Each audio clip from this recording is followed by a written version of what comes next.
Ya Pak, perkenalkan saya Fauzan Nukman, saya dari Unisba Pak. Gitu Pak, sambil nunggu kita ngobrol-ngobrol tentang osteoporosis ya Pak. Sebelumnya Bapak tahu nggak osteoporosis apa? Tulang kropos itu. Ya, tulang kropos. Jadi tulang kropos itu banyaknya terjadinya pada usia lanjut gitu. Nah, tulang kropos itu jadi si kepadatan sama si kualitas si tulangnya itu udah berkurang gitu Pak. Jadi si tulangnya itu lebih rapuh gitu. Kalau lebih rapuh ya mau kayu mau tulang juga resiko buat patahnya kan lebih gampang gitu. Itu Pak. Nah ini kalau buat digambarin, jadi ini tuh struktur tulang yang normal jadi padat gitu Pak, kokoh gitu. Sedangkan kalau pada tulang osteoporosis rongga-rongganya udah banyak gitu, jadi besar, besar-besar, akhirnya mudah patah gitu Pak.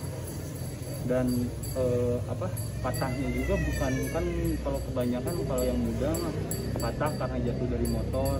Ini cuman istilahnya cuman jatuh biasa bisa patah, atau bisa juga patah sendiri gitu Pak. Gitu.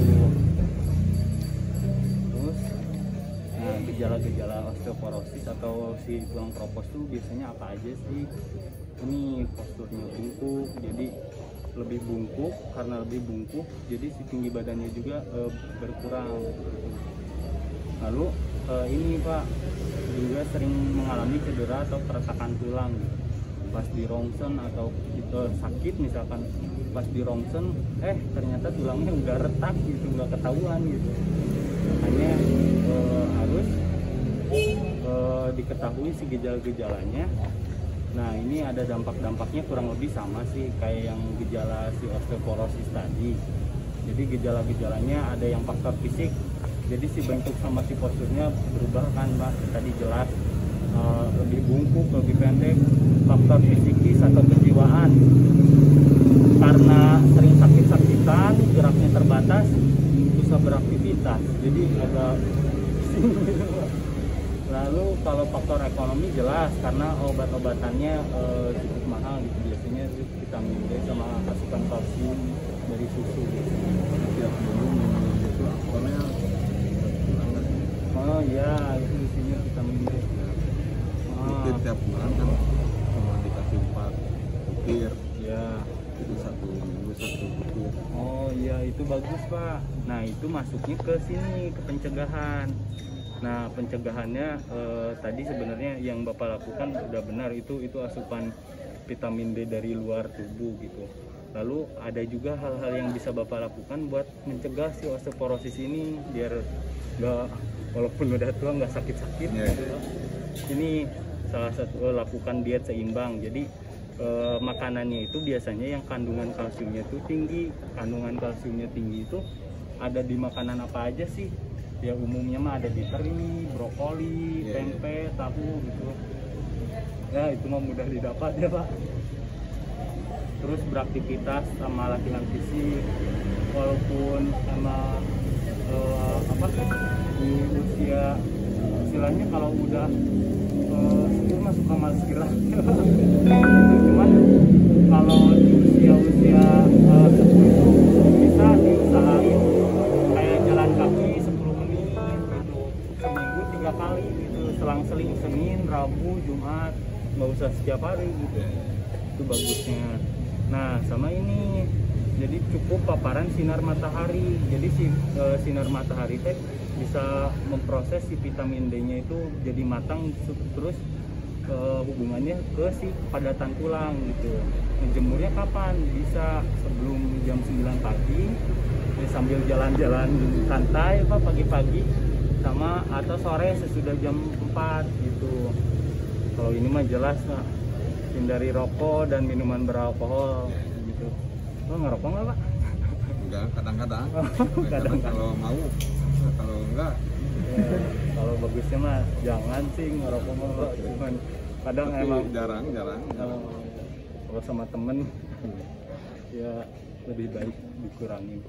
Sama kafein dari kopi, kopi juga suka Pak. Kadang-kadang ya bagus lah.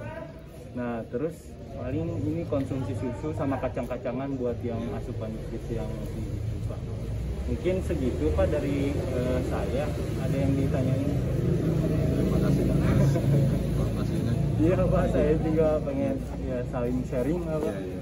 Biar di masa-masa senja tetap bugar. Ya, terima kasih Bapak. Assalamualaikum Pak. Waalaikumsalam warahmatullahi wabarakatuh. Pak, terkait demam, Pak, karena dua anak, ibu Pak, aduhnya, jadi enak terang ke demam pertama, enak terang ya, panasnya satu mana? Langsung, betul, jadi langsung.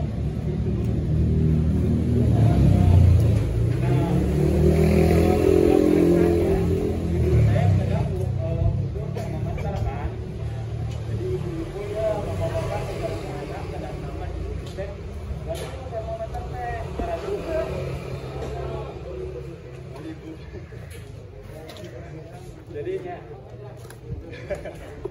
nya termometer teh fungsinya kan buat mengecek suhu tubuh.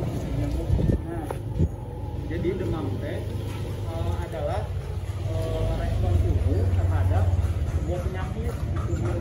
Tapi demam juga ada yang bisa biasanya disebabkan oleh virus. Jadi demam bisa disebabkan jamur, bisa disebabkan bakteri, bisa disebabkan virus. Ada beberapa demam yang memang bisa sembuh sendiri gitu. Nah, buat meriksanya, buat anak biasanya buat anak 0 sampai 3 bulan biasanya diperiksa suhu tubuhnya itu di daerah rektal atau di daerah buat anak 3 sampai 4 tahun biasanya diperiksanya di ketiak.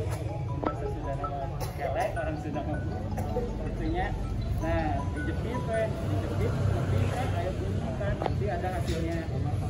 Dan hasilnya dilihat kalau 30 jadi suhu normal itu 36,1 sampai 30,2. Kalau di atas itu sudah nah, jadi ditanya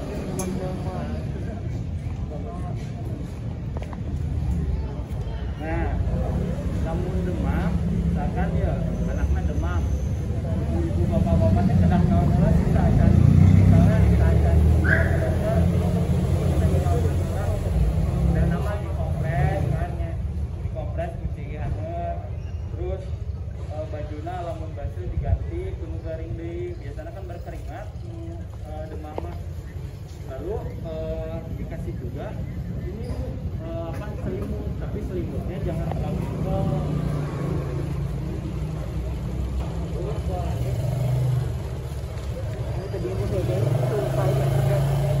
Ada tanda-tanda bahaya kalau misalkan anak ibu demam, tanda-tanda yang pokoknya anak ibu misalkan demam harus buru-buru ini si anaknya itu udah mau menyusui, si anaknya teh dikasih susu, dikasih asi tapi dimutahin terus ada kejar bayinya pokoknya udah harus cepat juga terus ada juga si bayinya itu kelihatan lemah gitu kayak nggak ada energi lalu saya terus saya sesak napas saya ngos-ngosan dulu